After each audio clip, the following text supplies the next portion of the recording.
My wife is not allowed to set foot in Seattle. The flight attendant said it softly, as she placed a neatly folded napkin in front of me. The plane was cruising at 10,000 meters. Outside the window, the rain looked thick and gray, almost solid. Beside me, Beatrice was asleep. Her head rested lightly on my shoulder, just as it had for 43 years. We were flying to our son's 40th birthday, business class. He had booked the tickets himself, and I had just been asked to pretend my wife was having a medical emergency. Before I tell you what happened on that flight, take a moment to subscribe and tell me where you're listening from. I read every single message, because what came after that whisper changed the way I see my family forever. I didn't look at the flight attendant right away. At 70, I had learned that reacting too fast often gives people exactly what they want to see. I folded the napkin again and set it on the tray table as if it were nothing more than a useless ad. Beatrice was still asleep. Her face was calm, a little pale under the soft yellow lights of business class. These past few months, her memory had slowed at times. The doctor called it mild cognitive decline. I called it something I could not afford to ignore. I looked up. The flight attendant stood straight, perfectly professional, no cracks, but her hand trembled. Just slightly. Most people wouldn't notice. I was used to noticing small things. "I think you have the wrong person," I said, quietly low enough that no one nearby could hear. She leaned down to adjust my teacup. Her lips barely moved. "Don't you recognize me, Judge?" My heart didn't race, but my memory began to stir. 15 years ago, she continued, you signed an order to suspend a foster care case. If you hadn't, I would have been sent back to an unsafe place. I studied her face again. Those eyes. I had seen them before, in a small courtroom in Chicago. She had been a thin teenager standing in front of me.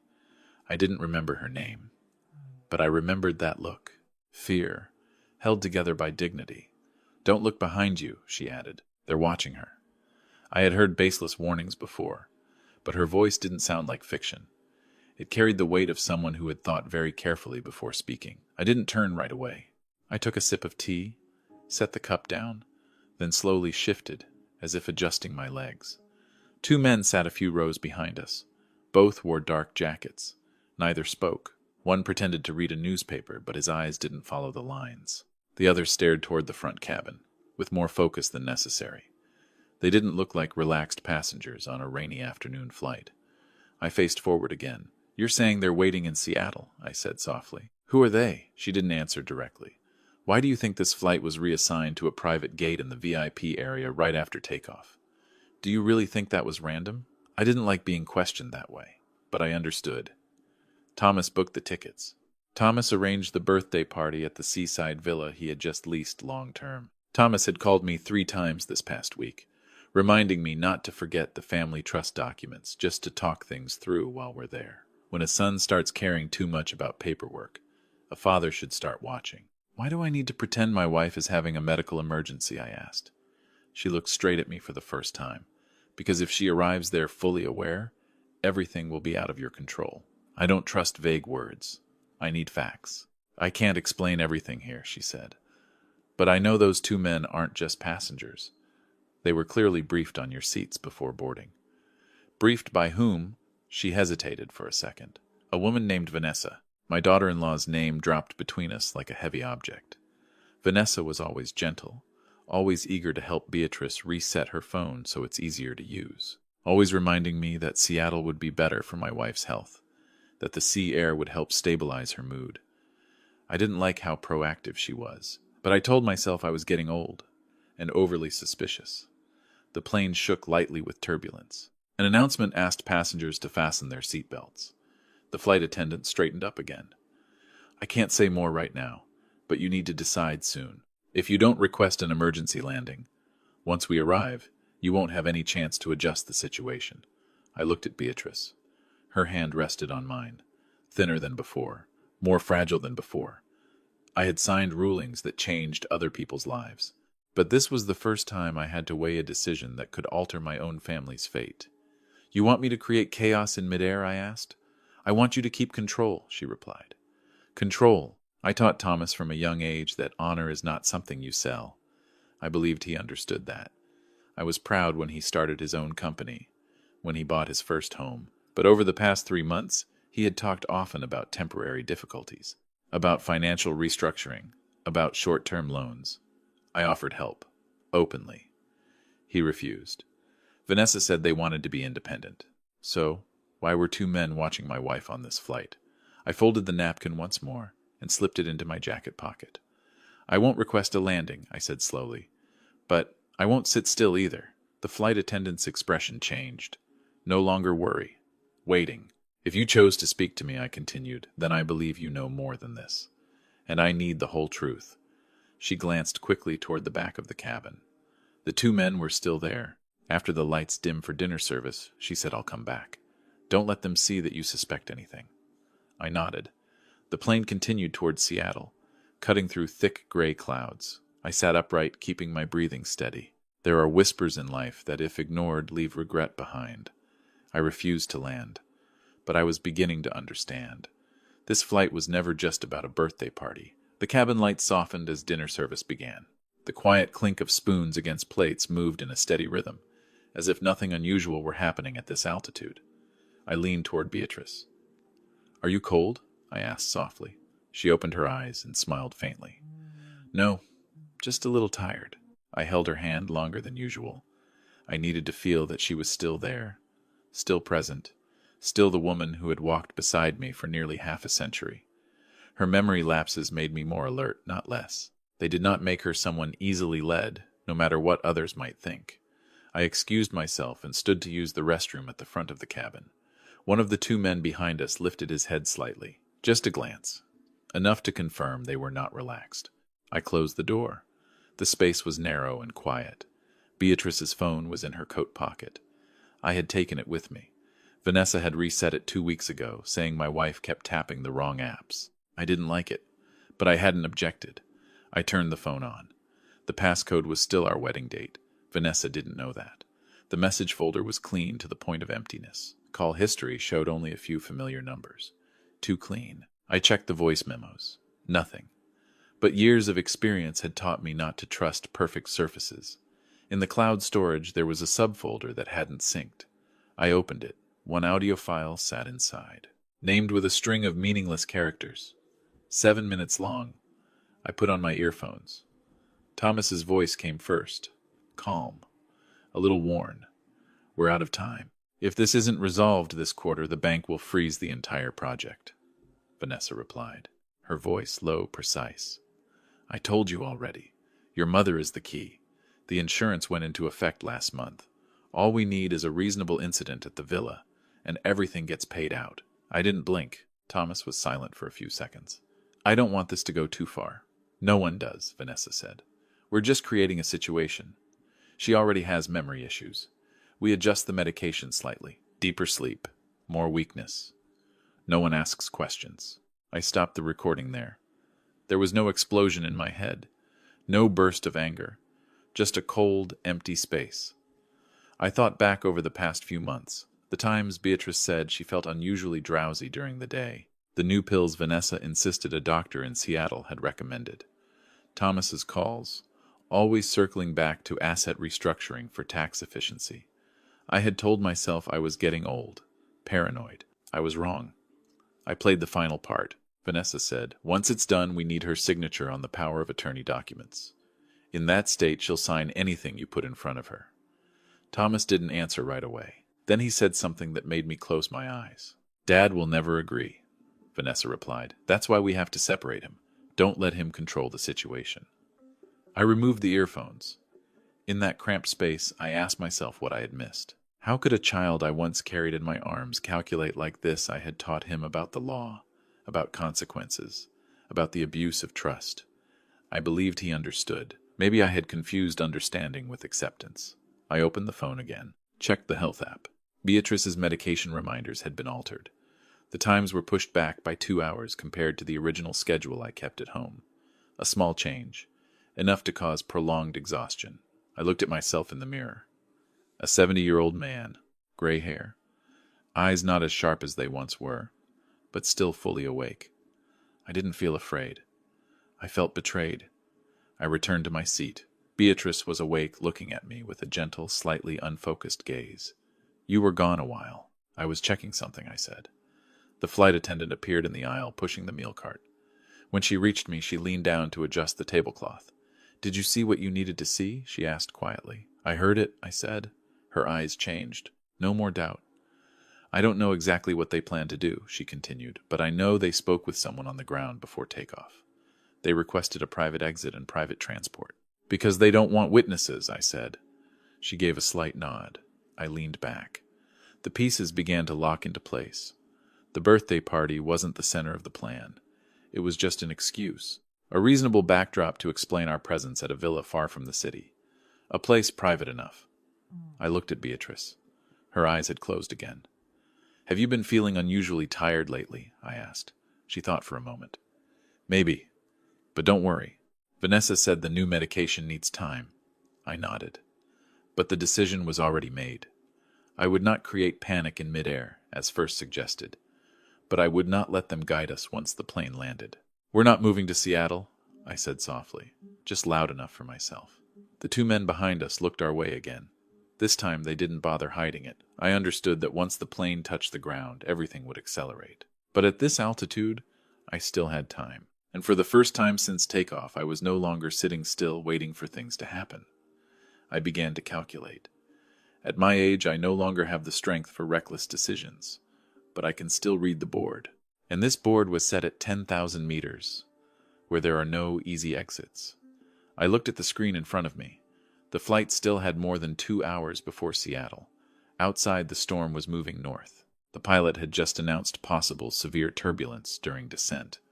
Part of me considered requesting an emergency landing, but if I did it too early, I would be forced to explain.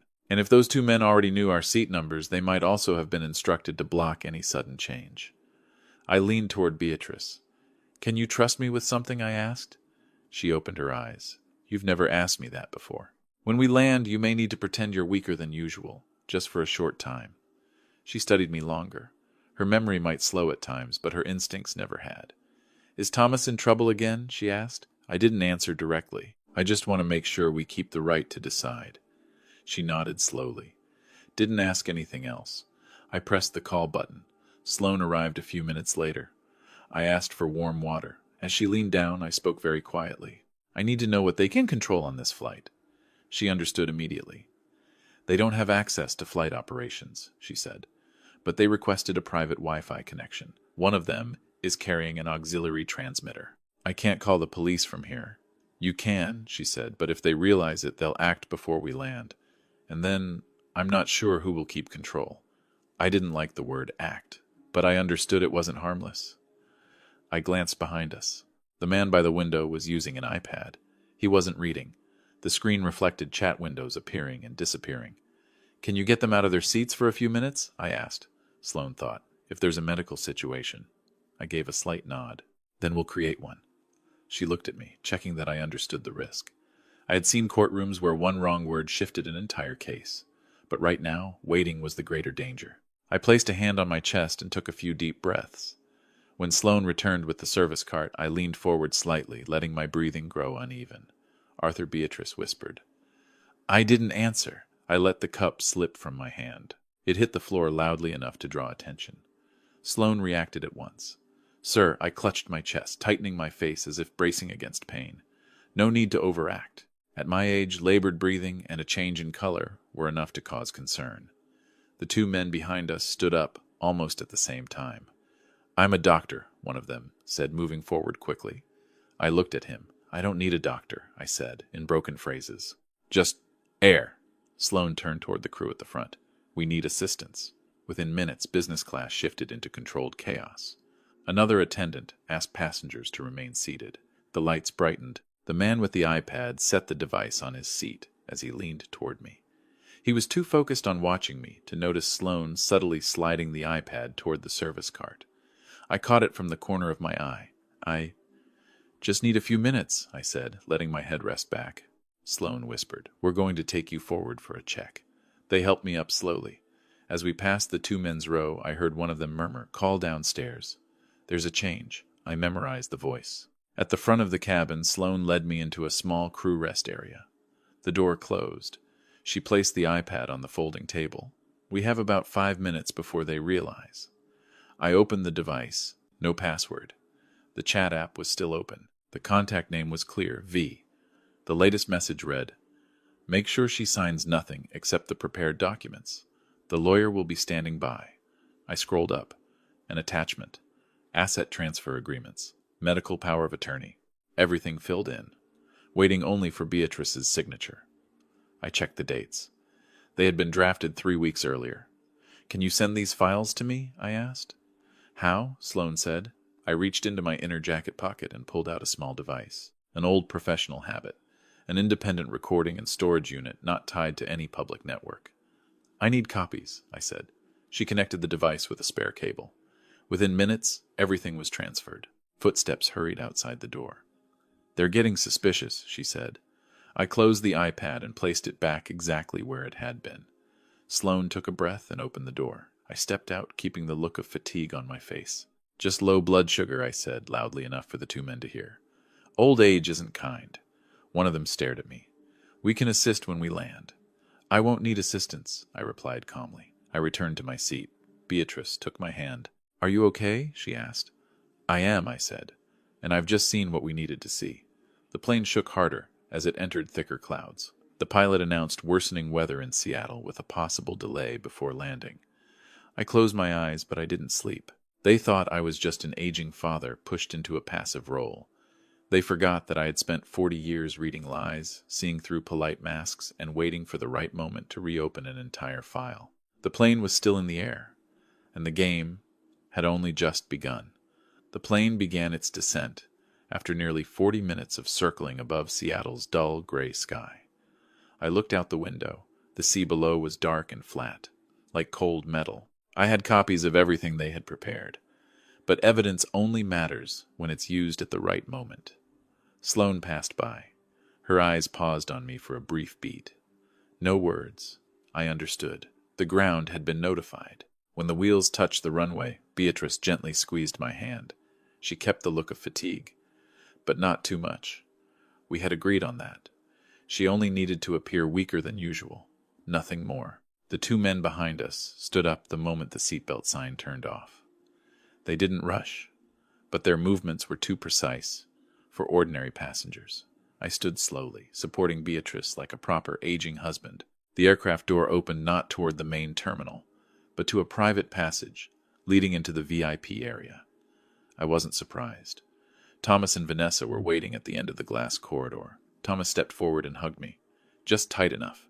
Just long enough to look concerned to outsiders. I didn't return the warmth. "Dad," he said, his voice edged with worry. "I heard you weren't feeling well." "I'm still standing," I replied. Vanessa moved toward Beatrice, her hand resting lightly on my wife's shoulder. "Mom looks so pale. We should get her checked right away." I watched her eyes. Not concern. Calculation. "No need," I said. "We'll go to the villa first." Thomas exchanged a quick glance with the 2 men behind us. One of them gave a slight nod. "Dad, just as a precaution," Thomas said, "I've arranged a private medical vehicle." "You're very thoughtful," I replied evenly. Outside, a white vehicle was already waiting. No markings from any facility I recognized. The rear door stood open. Vanessa tried to guide Beatrice toward it. I held my wife's hand back. "I'll go with her," I said. Of course, Vanessa smiled. "But the family lawyer is waiting at the villa. We'll need to sign a few documents related to the trust, in case the care plan needs adjustment." I looked at Thomas. "A son's 40th birthday," I said slowly, "and the first thing you mention is paperwork." Thomas didn't avoid my gaze. "I just want everything to be clear." "Clear," I repeated. We got into the vehicle. The 2 men sat in front.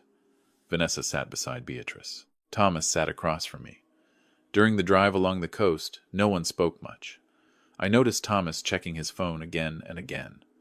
Messages appeared, then vanished. The villa came into view after a bend in the road. Large, modern, separated from other homes by a line of tall trees. There were no signs of a party, no guests, no music, only cold white lights. The door opened before we could knock. A middle-aged man in a dark suit was waiting in the living room. Dad, Thomas said, "This is Mr. Keller, my legal advisor." I looked at him. "I've never heard your name." Mr. Keller offered a measured smile. We're only here to discuss protecting Mrs. Sterling's interests. Interests, I echoed. Beatrice was guided to the sofa. Vanessa handed her a glass of water. I think Mom should rest for a bit, she said.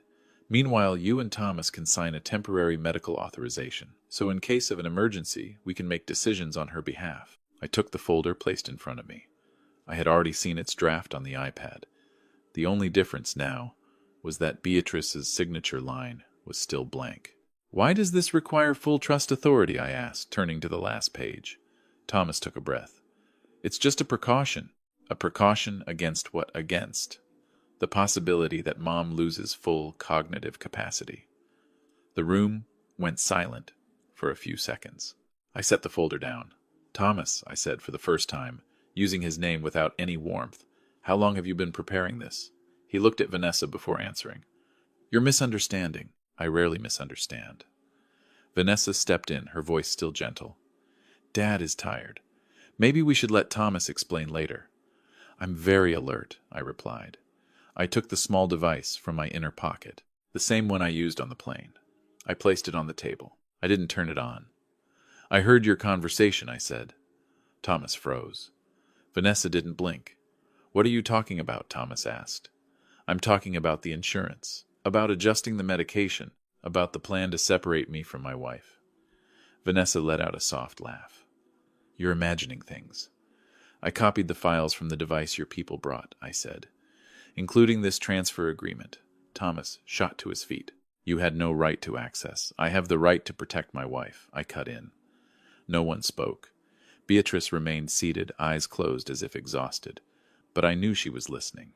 I'll sign, I said suddenly. Thomas and Vanessa both looked at me. But before I do, I continued, I want to hear from your own mouths that this has nothing to do with your company's financial situation.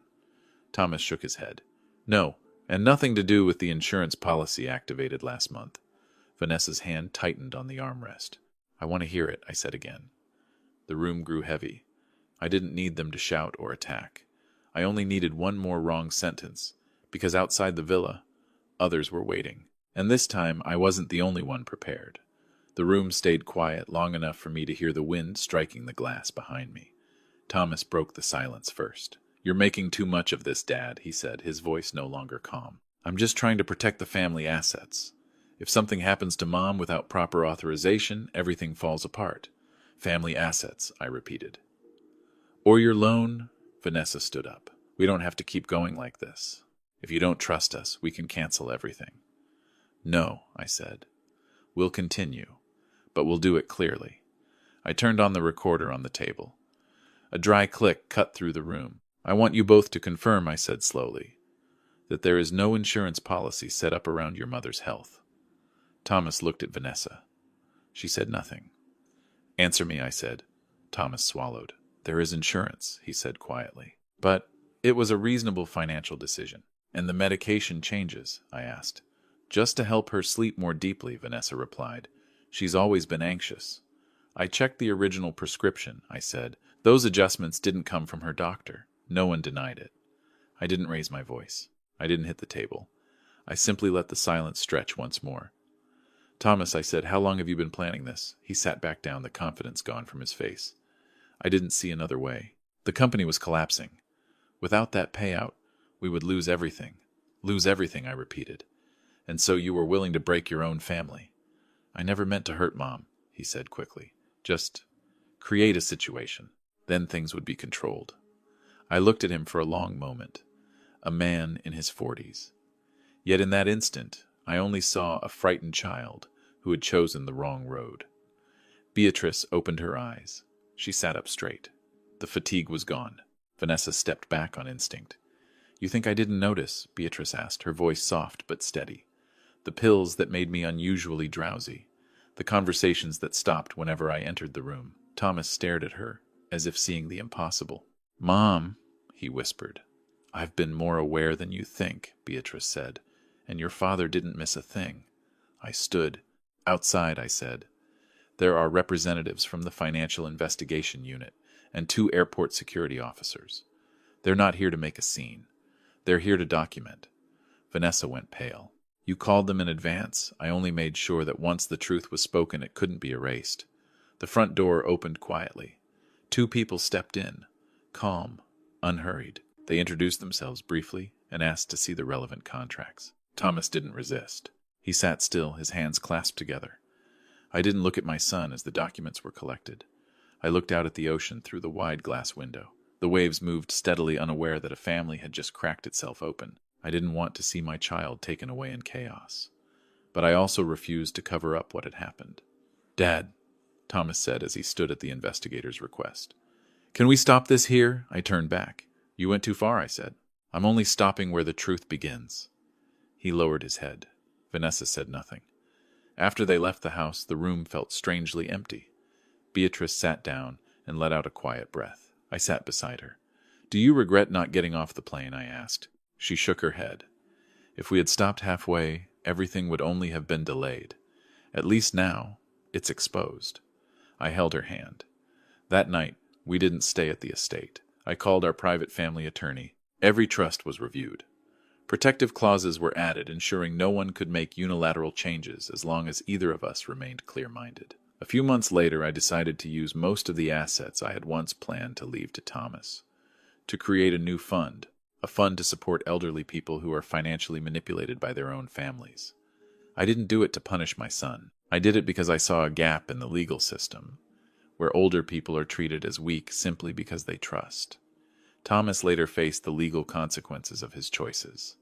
I didn't interfere. I didn't add fuel to the fire. I simply refused to shield him. 1 year later, I received a handwritten letter from him. Not asking for money, just an apology. I haven't replied. I don't know what the future holds between us. But I know one thing for certain. A father's love cannot survive without truth. That night, as Beatrice and I flew back to Chicago, she rested her head on my shoulder. "You once said," she whispered, "that legacy isn't about money." "I remember," I said. I looked out the window. The night sky was calmer than before. The greatest legacy a father leaves is not the money he gives his children, but the boundaries he is brave enough to hold. And sometimes it all begins with a single whisper we choose not to ignore. If my story made you think, if it made you look again at the relationships you once felt were completely safe, then perhaps it has done what it needed to do. Family is where we place our deepest trust. But trust does not mean closing our eyes. Love does not mean giving unlimited power. And protecting the people we love sometimes means not staying silent, but having the courage to speak the truth, even when that truth hurts. If you believe stories like this need to be told, to remind us of responsibility, awareness, and self-respect, please subscribe to the channel. Share this story with someone you care about, and if you feel it deserves it, leave a like as a sign of support. Because sometimes one warning heard at the right moment can change an entire family.